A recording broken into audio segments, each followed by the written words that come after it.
Okay. All right. My name is Jim Bowcutt. I'm the director of the Conservation Division at the Utah Department of Agriculture and Food. Appreciate the words from Jake and Paul.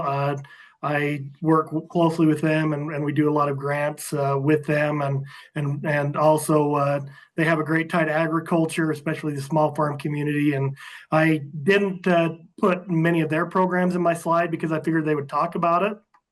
But the main thing that I was asked to talk about is grant programs for small farms here in the state of Utah. But to start it out, I'm kind of wearing two hats because 3 years ago we purchased a small farm up in northern Utah, and the name of our operation is KB Show Lambs, and we specialize in raising and breeding lambs that kids show in 4-H and jackpots and things like that. And it was 5 acres, 1 acre of orchards, 4 acres of grass pasture. We got 25 ewes, handful of goats, chickens. And for 20 years, I had helped other agricultural producers implement practices on their operation to become better conservationists. And for the first time in my life, I was going to do it by myself. And for the longest time, I was not going to apply for any grant programs due to conflict of interest at the Department of Agriculture and Food, obviously. But just because I thought I could do it myself. But the thing is there is so much cost that goes into these small farm operations. On our operation, we were overrun with weeds on the property that we had. The orchard had been neglected for 10 plus years. You've got the cross fencing, you've got the watering troughs, you've got the corrals. There is a lot of cost that goes into it. And so I'm going to talk to you today a little bit about some of the programs that are available specifically to small farms. And the programs that I'm going to highlight are the programs that I feel like would have been beneficial to me when I went down this pathway 3-4 years ago. So the first one that I'm going to talk about is a program that we have here in the Conservation Division. It is the Ag VIP Soil Health Program. Now, on a small farm, you have a very limited amount of soil, and the soil that you have better be the most valuable thing that you have on your operation. And so this is what the purpose of this program is to help producers maximize their production by improving soil health, managing their nutrients appropriately, looking at water management. And we have a conservation planner, a planner from the Department of Agriculture and Food, that will go out on your operation. They will assess where you're at, and they will give you a recommendation on the practices that you can implement to be able to improve the soil health on your operation. Now, if you follow the plan that they put up for you, they will give you an incentive payment between $1,000 to $4,000 a year. And that is for a 3-year period. And the amount that you get is based on the number of practices that you intend to implement. So every year, our staff members go out and they do an annual evaluation. They determine how effectively you are at implementing that plan, and then they will process a payment for you based on the practices that you've got. We are going to have an application period this year, somewhere between April-May timeframe. You've got the link to our website right there and a page that specifically goes to the grants, and they will give you more information if you have questions about that program. Another program that we have is the Agricultural Water Optimization Program. So Jake mentioned that the program that he talked about was for water quality. This is your program if you want to do water saving projects on your operation. So the Agricultural Water Optimization Program is a 50-50 cost share program. So we can pay up to 50% of the project cost, and the producer needs to come up with the other 50%. That can be cash, it can be in kind, but they have to come up with the other 50%. We have a $500,000 limit for on-farm systems, but we are seeing a lot of small farm operations that are converting from flood irrigation to drip systems, and this has been a very good program for them. So one glitch, or what, not a glitch, but one thing is secondary water projects are not available. Your project to be eligible needs to be a water right or a water share on a canal company. And we are currently accepting applications for this program until February 28th. And so if you're interested in this one, once again, go to our website. It's got the application information. They'll give you a planner that you can talk to help you put the application in. And it's a fairly easy application process. Another program that we have is the Utah Native Pollinator Habitat Program. And obviously, anybody that's familiar with agriculture knows the importance of pollinators. And what we're seeing with all the urbanization is we're seeing a huge decrease in the amount of pollinator habitat that's available. And so this program awards grant recipients native bare root plants that they can utilize on their operations. They can plant. You've got to have at least 900 square feet to be eligible for this program. And we're going to be accepting applications for this March 1st or April 15th. If you're looking to do xeriscaping or being able to maybe cut back your water usage a little bit, this is great because they're native plants. They're used to a dry climate. And if you're curious on what plants we have, go to our website. And once again, it'll give you the list of all of the native plant species that we have there. Another thing that we have is maybe you aren't able to get a loan. We've got a loan a grant. We've got our loan program, the Agricultural Resource Development Loan Program, and this is a low interest rate loan program for agricultural producers that want to implement conservation. Now, the only thing on this one is you've got to have at least 5 acres. So if you're under 5 acres, this may not be a good fit. But if you're right at 5 acres, or maybe you've got 6, 7, 8, you can get a loan to be able to put in irrigation systems, do commodity storage, so hay barns, grain silos. You could do hydroponic systems, high tunnels. We can't do equipment or land in this, but it's a 4% interest rate loan, 7 to 15 year term limits on this based on the type of collateral that you utilize, and there is a 1% admin fee on that. Another grant that we have that is beneficial for this group potentially is a specialty crop block grant. And the purpose of this one is to help producers that are currently raising fruits, vegetables, tree nuts, dried fruits, horticulture, stuff like that, to be able to focus on food security and being able to produce more of this type of a crop here in the state of Utah. So if this is something that you want to do, or it's something that you're currently doing, this can help, strengthen your supply chain. It can help you become more productive at what you're doing. It can help you market your product a little bit better. It can help you conduct research on your operation. It's open to producers, private businesses, school, trade associations, co-ops, and no request can exceed $100,000. And we're currently accepting applications for this program through March 8th. Other UDAP programs that you might be interested in that I didn't have time to go into today is the grazing improvement program. So if you want to do cross fencing, offsite watering, they actually have an application period specifically for small farm producers. If you've got weed issues and you want to apply for a grant to do weed management, the invasive species mitigation program might be a good fit for you. Or you've got the food security grants where we're trying to help people become more effective at processing the food that they raise. So it could be for freezers if you're doing meat processing or the equipment that you need for that. There was a grant given out for an apple orchard to be able to better produce the apple cider that's there. So I know that Carolyn Hargraves is going to talk about that on Thursday, a little bit more in depth if you're curious about that one. I wanted to talk real quick, and now I'm not an expert on these, but these are some of the grants that I utilized when I first started from the Natural Resource Conservation Service. So the CSP grant program is a great way to do it. You'll meet with the NRCS. They'll come out on your operation. Same thing. They will give you a list of practices that you can implement. They give you an annual $4,000 payment to implement those required practices. It's a 5-year contract, so you get $4,000 for 5 years, but they will also cost share on the practices that you put in. So if you do cross fences, they'll give you in the ballpark of about 75% of the cost of the cross fences that are there. There's not really an acreage limit. I've heard of some people getting funded on a half acre. I've heard some people getting funded up to tens of thousands of acres. But if you're interested in any of these NRCS programs, make sure that you go to the USDA Service Center in your area, and they can walk you through the process for that. Another great program for the NRCS is the Environmental Quality Incentive Program. This is kind of their flagship program that they've got. If you want to put in practices that help improve soil, water, air, plants, animals, they're going to have practices that you can utilize here. This is a program that focuses on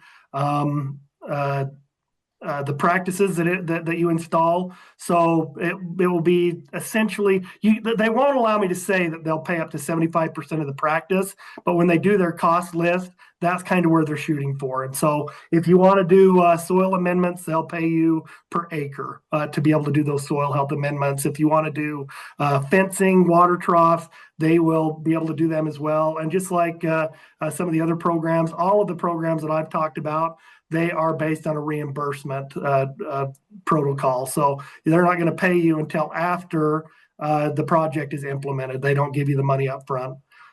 And another one, this is a brand new one. This is one that just came out this year. It's a regenerative pilot program. And this is to focus on implementing regenerative practices. And it's a nationwide program. They have recently made $700 million available for the new initiative. And so they're going to do soil health practices. They're going to talk about grazing. They're going to talk about nutrient management. And they can give you a per acre cost payment for the practices that you implement here. And once again, one of the most important things that we provide at the Department of Agriculture and Food, as well as at the NRCS, is the technical assistance, being able to have conservation planners that will come out on your operation and walk around with you and talk about what your goals and objectives are, what potential practices there are that you can implement on your operation, and then help you obtain funding for that. So that's all I've got. Are we going to take questions after the fact, I guess? Yep, we have questions now. That was perfect. Thank you so much. Our goal today was to give you best practices and then a way to implement them. And I think just knowing that there's funding available and technical assistance is huge. It makes all the difference for folks. So a question that came in is whether multiple non-localized CSAs can apply for a singular grant. So maybe a network Uh, of CSAs that aren't all in one space together. I think it probably depends on the funding source. And so just like everything, it depends, right?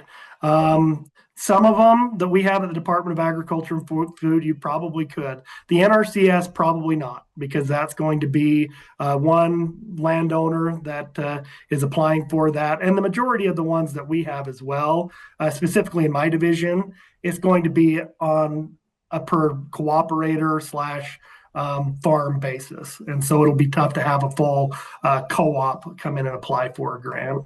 But Yeah, totally. Okay, thank you for that. Let's see, I don't see another question here, but one that I know comes up is just I shared the UDAF website and the Utah NRCS website. Is there anything else that would be helpful for us to pop in the chat? no, once again, if you've got questions, you can contact me. We have local field staff in all of your areas, and I'll probably just put you in contact with the local planners. And so that, like I said, we want to have a local flavor to everything that we do. We want to make sure that you've got that local expertise. And so if you've got questions, go ahead and contact me or go to the UDAF website, and we'll get you in contact with the local people that you have in your area. So. That's fabulous. And Jake, you can come off mute too. I have a question that maybe the two of you can speak to, that maybe I should have been prepared to speak to, but conservation districts, where do they all fit in? I just wanted everybody to have a full picture. And I know UDAF works a lot with conservation districts. Yep. So we help oversee the local conservation districts in my division as well, and they are the local voice for conservation. They go and promote these programs. I always say that between all of the people that we have on the local conservation districts, they probably know every acre in the state. And so if there is a resource concern, if there's an issue that you've got, they probably dealt with that before, and that is a group of four landowners. They don't all need to be producers, but a lot of them are agricultural producers. But they will help link you to the resources that are there. They can also be a wealth of knowledge that you can utilize as well. If you want to know who your local conservation district is and who serves on it, we also have a link to that on the UDAF webpage as well. I was just gonna add in, sorry, Sarah. I was just gonna say the nice part is having them local is a really big bonus just because they understand. And a lot of these conservation districts are looking to work with small farms as much as working large traditional agriculture. So there's a lot of options out there and Jim's a good leader for that. So he does a great job. So Thanks, Jake. Thank you. And Jake, I had to cut your time off. Did you have any last words that you didn't get to? We have one more minute before popping over to Lori.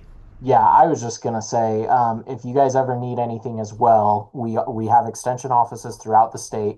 Extension offices work with these planners that Jim's talking about. So a lot of times, if you contact your local extension office, they can hook you up with contacts and help you get in with the right people. So there's a lot of places you can go to get the same answer, is basically what I'm saying. So And once again, another thing I'll bring up is there are a lot of other programs besides the ones I talked about. So if you go to the USDA/NRCS website, there are other programs that might be a good fit for you. I would go on there, I would poke around, I'd see what they've got. Same thing with us at the Department of Agriculture and Food. There's probably other programs that, even though there's not funding, they've got the expertise that they could probably help you out a little bit as well. Thank you. Okay, now we wanted to move on to some boots on the ground experiences, folks who have used some of these resources and programs. And Laurie's going to start us off. So Laurie has a family farm, and they were able to to receive funding to implement some conservation practices. And in a dry state, I've said this before, but in a dry state, water quantity is directly related to quality. So in a place where we have less quantity, we need to make sure we're doing even more to keep that quality high. So anything we do on the conservation side is moving forward in water quality as well.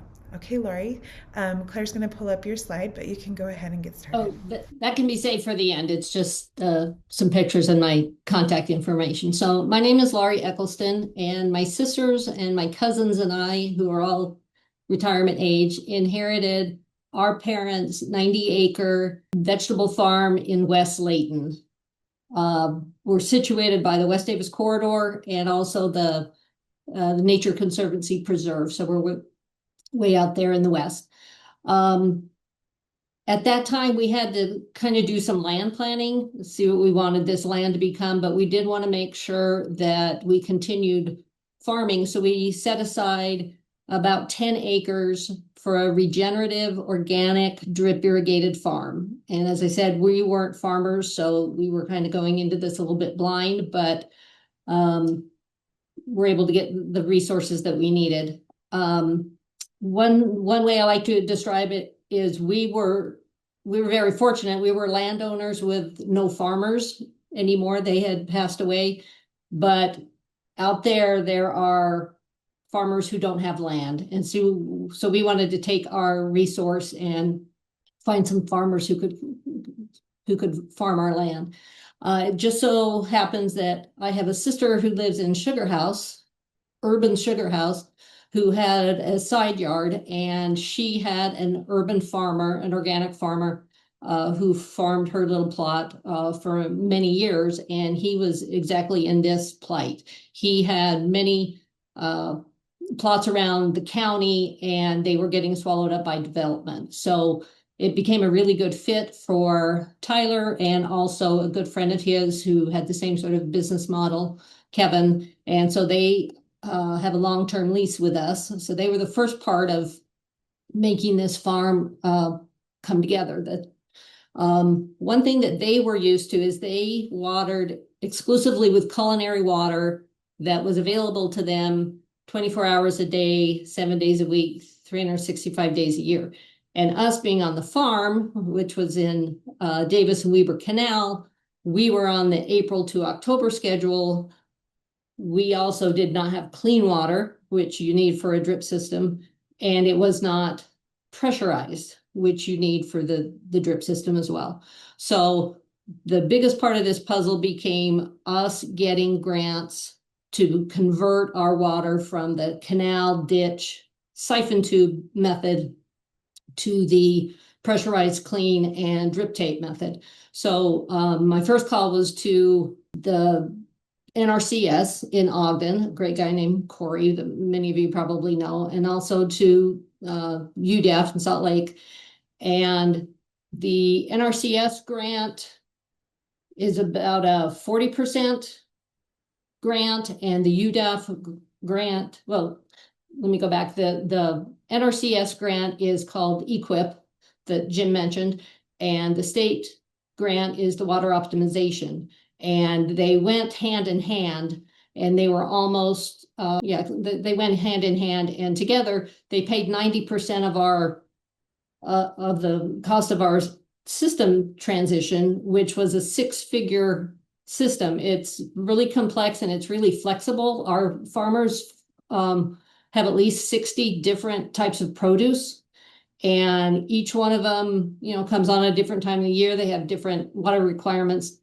So we have a really, really flexible system. We have about 30, kind of like a rainbird box out in our field, to control all this water that the farmers need.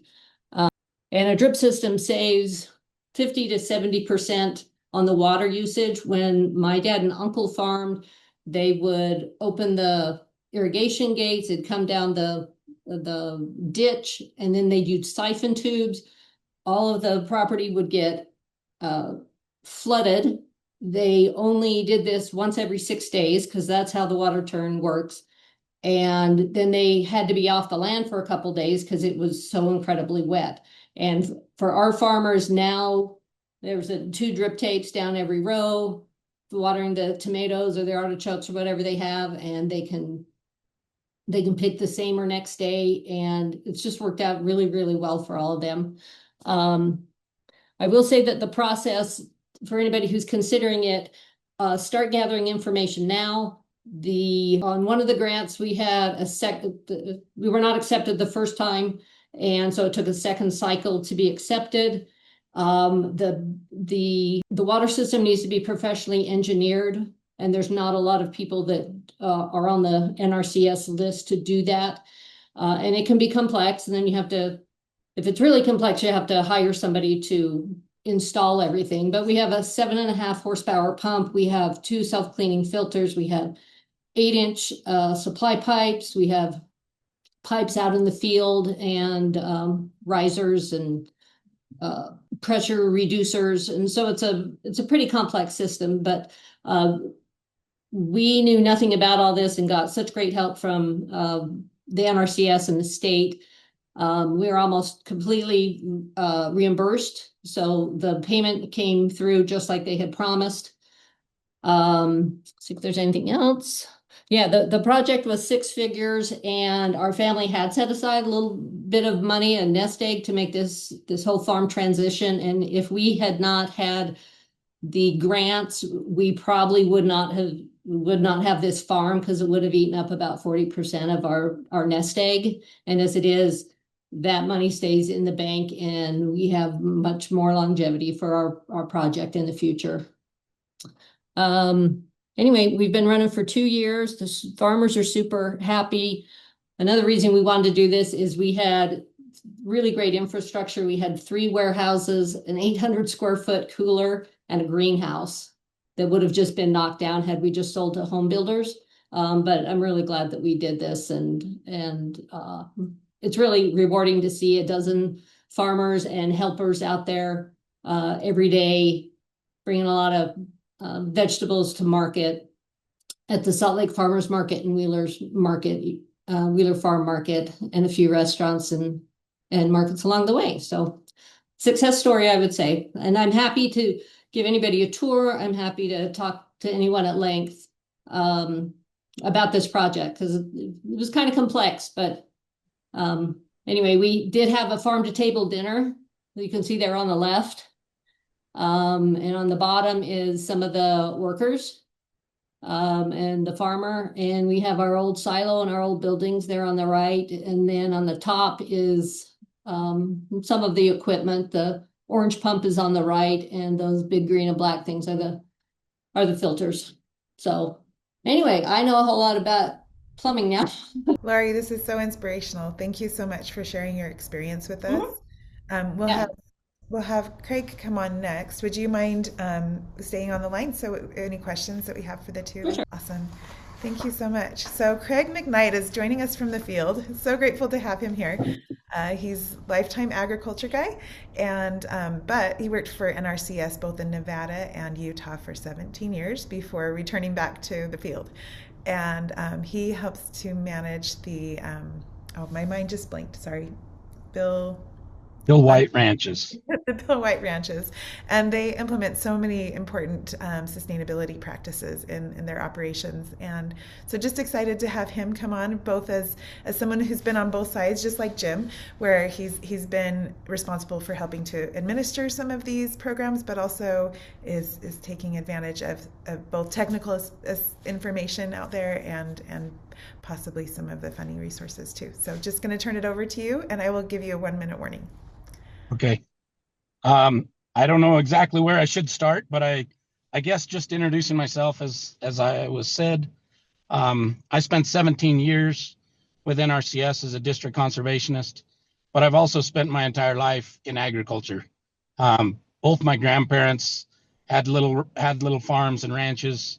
My mom's dad ran cattle, and my dad's father, he homesteaded 160 acres in Nevada, and my dad, he worked in an electric company. My dad was an electrical engineer, and he farmed at night. And then I took over that practice, as well as going to school and getting a degree in animal science ag business.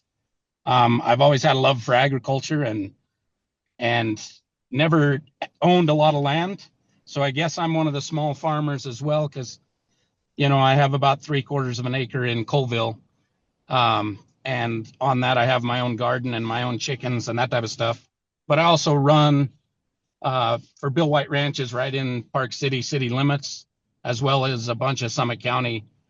I manage about 400 head of cows. Couple of different practices. I've participated in the programs, as well as being at NRCS. I helped administer a bunch of those programs. More than individually, though, I lease a lot of land, and a lot of those individual landowners have applied for cost share programs, and then I've helped them implement them. I've also worked with the conservation districts, especially the Camas Conservation District. There was talk about, the virtual fencing. They particularly have a program where they're using vents. And it doesn't really apply well to small landowners. Even in my context, I use daily rotational grazing.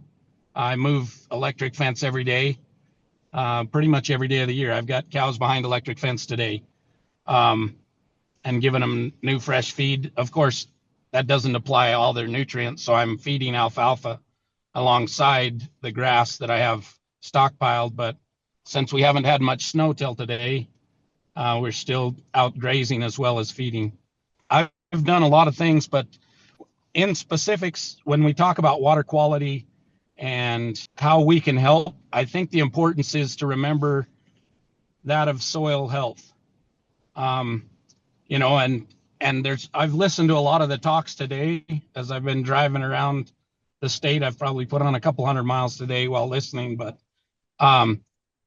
there is a lot of good things, and one of those is that remembering our context. When we watch YouTube videos or we see these presentations, and we think, oh well, how does that apply to me? Or I can't do that because I only have the 5 acres, or I only have an acre. The big thing is just to remember your context, and also remember that everything we do has relationship to other things. Everything is in cycles. We choose to look at everything linearly. Oh, I need to add fertilizers, or I need to do this to get better plant growth. But everything, our nutrients all cycle. And so if we are really focusing on it, we've got to get down to the biology and the health of the soil. And as we get the soil healthier, then it's able to then come up to a healthier plant. And as the plants get healthier, we get more diversity, we get more going on, that in tune, or in consequence, gives us healthier animals, and then hopefully healthier us.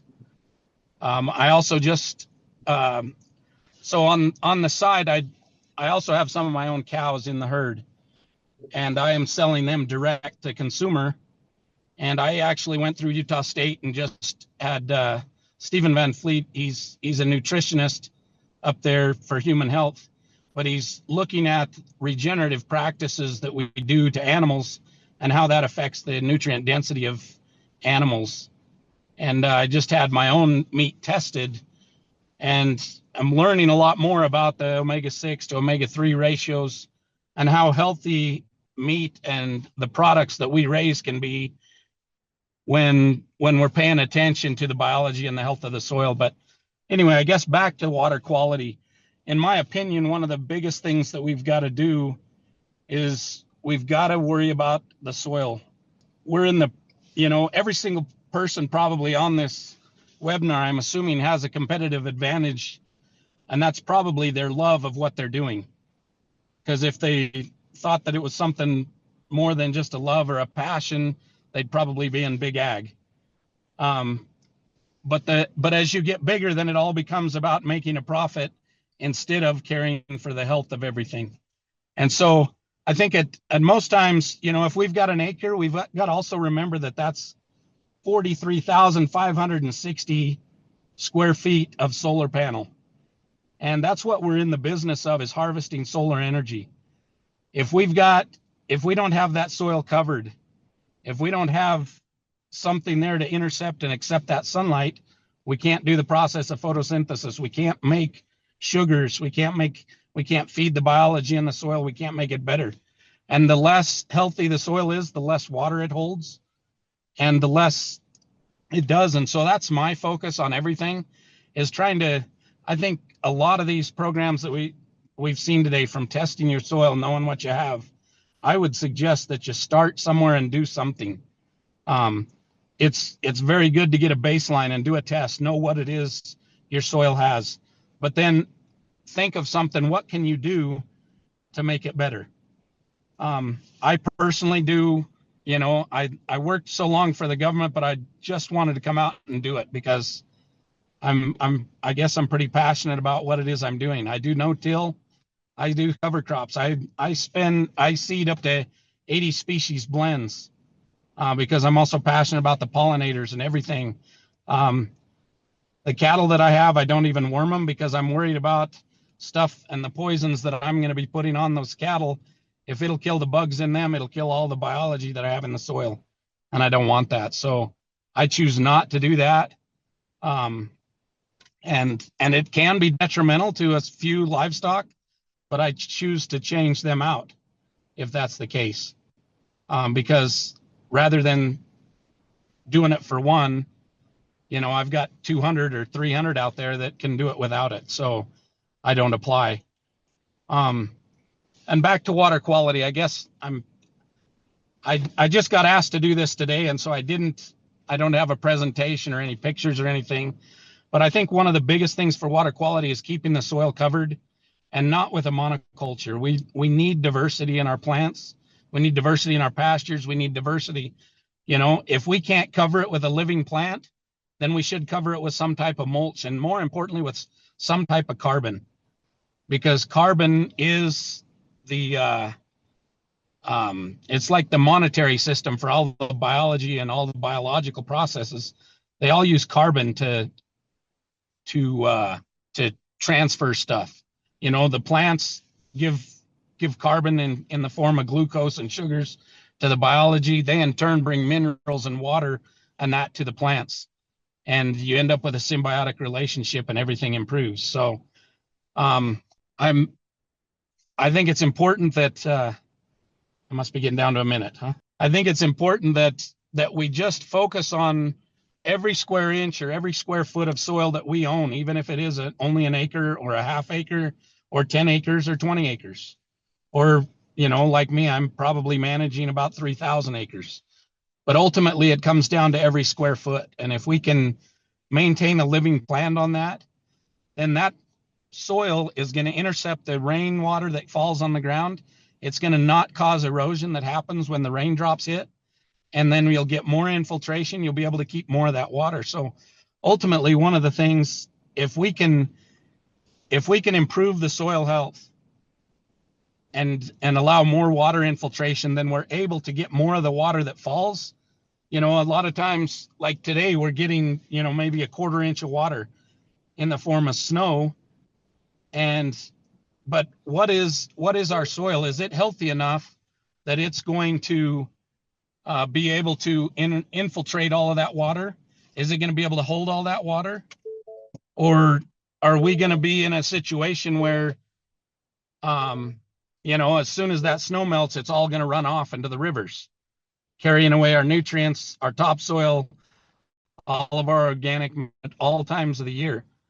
And, you know, the less disturbance we can do the soil, the less that it's gonna wash away. So how much more time do I have? How much more do you want me to say? What do you want me You're to great. That's You're in the last perfect. minute. Craig, thank you so much. I actually wanted to intercept your last minute and ask your perspective on the virtual fencing from a water quality standpoint. Like, how have you seen, just in real practice, how have you seen that work? So the problem is I used vents. The biggest problem I have with vents is they need a minimum, or they want a minimum of a 100-acre pasture. I don't have any pastures that big, so it wasn't ideal, but I do see it as a great tool. And that this is just one tool. It's just the vent system, and it's because of the buffer zone that they use. I think it's a great tool on a big BLM permit or on a forestry permit or something like that of big acres. I'm actually looking at some of the other technology using like halter or no fence. Gallagher all has a product. A lot of those use cell service, and where Vents has a, you know, a 50-foot buffer zone, kind of, is systems using cell and as well as towers are they've got down to sub-inch, at least when you listen to their ads and that. And when I've talked to their people, they say, you know, I could draw a line and they can control animals down to the inch instead of, you know, to the 100 feet or 200 feet. And so I do think that is a great tool. And even the fence I used is a tool, but it's not right for what I was trying to do. And I don't think that Vents is the awesomest project for small acreage, just because they want a 100-acre minimum. Yeah. The other problem I've had with virtual fencing, at least the ones that I've tried to get, they don't have availability for small acreage yet. And what I mean by that is, like halter, I tried to get 10 of them just to try them, and they want you to start with a minimum of 50. Okay. Yeah. And so there's some barriers there, but I know some of the conservation districts are putting together projects where multiple producers can go together. And I think that's going to be an avenue that we can get into some of these. I haven't thrown the technology out. I got to find the right one for my context. And I do think connecting with your conservation district when you're a producer is helpful for, like, you should just be connected. And then as these opportunities like this come along, you can see the things that are a fit that you can collaborate on together. That's great. Thank you so much. So there was a question on if you do tours, Lori, if you specifically have specific tours, or just for people to reach out when they'd like to come and see things. I would give anyone a private tour at a time that works for their schedule. We hope in the coming years to have websites and CSA and school field trips and things like that, but we're still ramping up. We're still kind of new, but yeah, please contact me. And things are fun, you know, from May to October. There's not much going on right now, but I'm happy to talk to anybody anytime. Thank you. And Claire, if you could go to the next slide now, we have a question about contact information. So we're going to put this up just while we wrap up over the next few minutes that we still have for question and answers, but just so you have all of the contact info. It's right here. You can screenshot it. And these presentations will be recorded and shared, so then you'll also be able to see those once they're posted as well. Yeah. And then, oh, we lost Craig. Is he still here? Craig, are you here? Yeah, I'm still here, I think. Okay, yeah. But a little I explanation there. I had a hard time. We really wanted to get someone who works with animals more in this conversation as well. So really grateful that Craig was willing to do it last minute when our other arrangements fell through. But thank you, Craig. So we uh, go ahead. can I add something, Sarah? If people want to see more of what I'm doing, I have started an Instagram and I have a website. It's summitmeatcrew.com. I try and post at least a couple times a week of what I'm doing.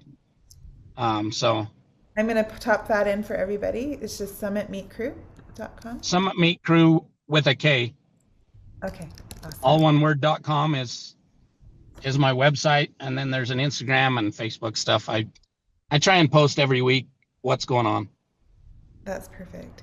Um, I don't see any other questions.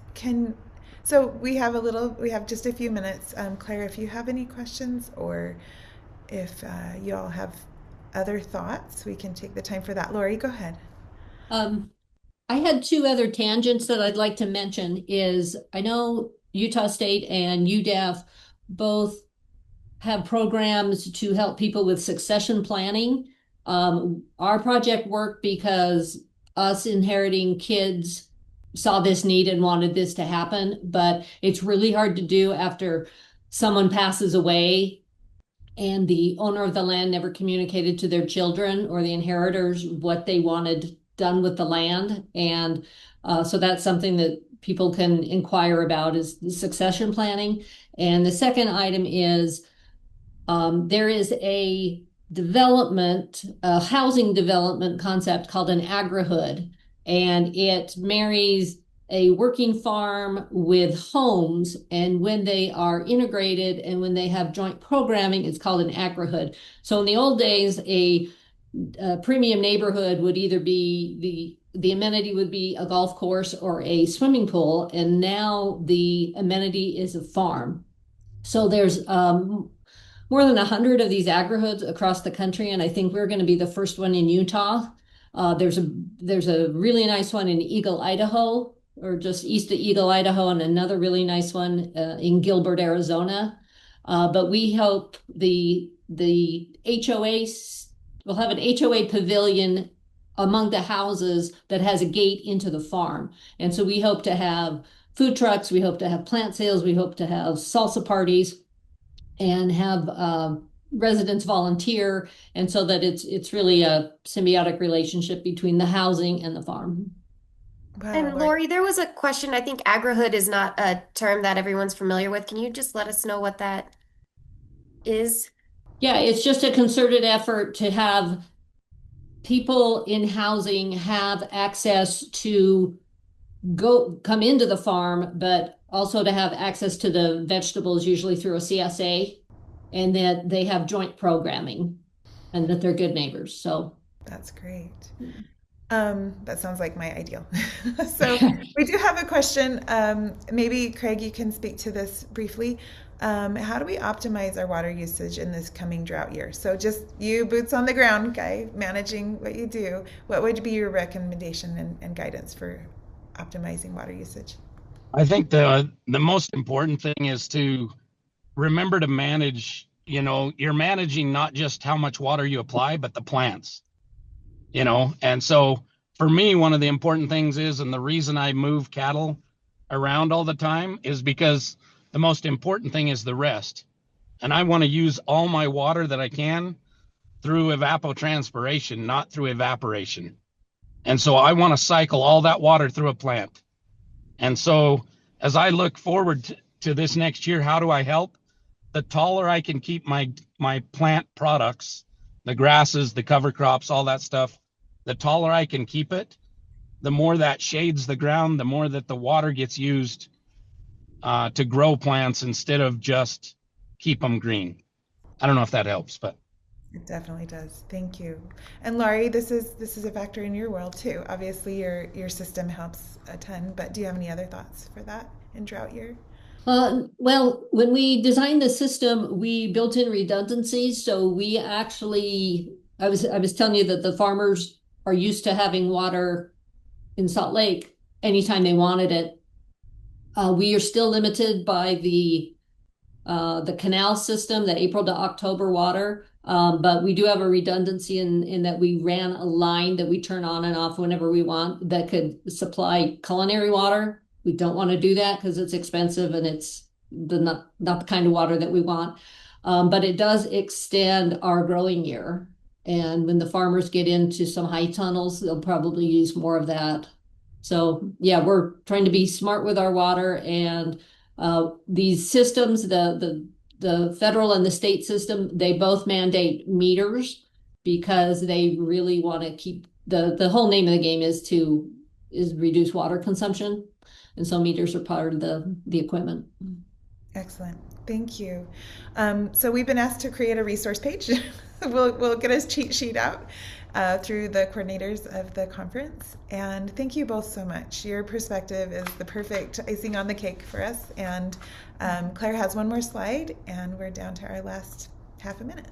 Yeah. Sarah, can I add one quick thing? Yeah. One thing I would just say to most producers that are out there, don't think that, the time of crisis is when you're going to walk into to get cost share assistance from one of these departments. A lot of these programs take a couple of years to actually get a contract in place and actually do something. So, it's planning and preparation in advance in order to use these tax dollars to our benefit on personal land. So don't just think, oh, I have this idea, so I'm going to go do it today. It does take planning in advance with the different departments. Yes, a couple of years. So if you're thinking about it, start laying the groundwork and collecting your info. Thank you so much. And I'm really grateful for the reminder on succession planning. That's crucial right now in this phase too. Thank you. Claire, did you have anything else? Well, I was going to thank you again, and I think I really appreciated this last session because really talking about how the resources that are available, and you can start small. I think Craig kind of mentioned it. It's like, you can, even if you have just a small acreage of land, like you can still make an impact. And that really brings us back to where Paul started in the beginning, that we're all connected and kind of in this together. And so I think I really appreciated everyone's thoughts and comments, and we will make sure to share all of those resources and contact information with y'all so you can kind of follow up and keep this conversation going.